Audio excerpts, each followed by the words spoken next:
அன்னைக்கு காலையில் 6 மணி. கோழி கொக்கரக்கோன்னு கத்தலை. ஏன்னா அன்றைக்கி சண்டே. வெளியில் எங்கேயாவது போகலாமான்னு பிளான் போட ஆரம்பித்தேன்.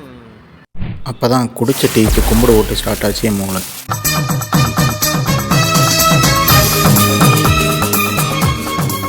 தங்கச்சி செல்ஃபி எடுக்க ஃபோக்கஸ் பண்ணி கடைசியில் மொத்த ஃபோக்கஸையும் எங்கள் அம்மா மேலே இறங்கிடுச்சு. ஒரு வழியாக எல்லோரும் பொள்ளாச்சி வந்தாச்சு.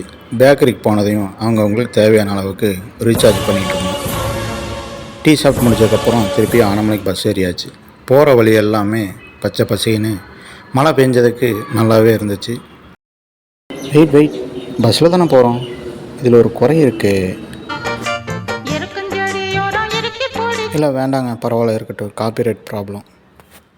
இந்த இயற்கை காற்று மழை தண்ணி இதை விட வேறு என்னங்க வேணும்?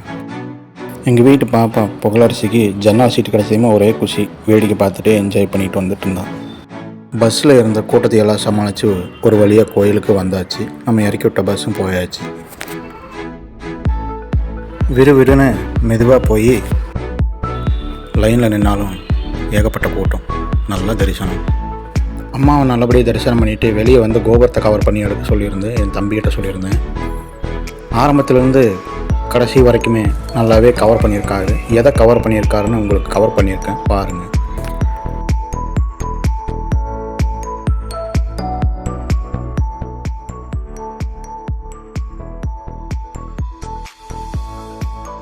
தங்கச்சிக்கோ ரொம்ப பசி.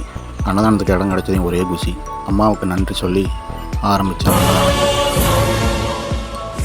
பொதுவாக அன்னதானம்னாலே அங்கே ஒரு ஆர்ப்பாட்டமும் பரபரப்புமே இருக்கும்.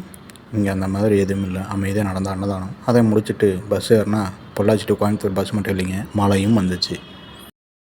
இதே மாதிரி இன்னொரு ஃபேமிலி ட்ரிப்பில் வந்து உங்களை சந்திக்கிறேன். லைக் பண்ணுங்கள், ஷேர் பண்ணுங்கள், சப்ஸ்கிரைப் பண்ணுங்கள்.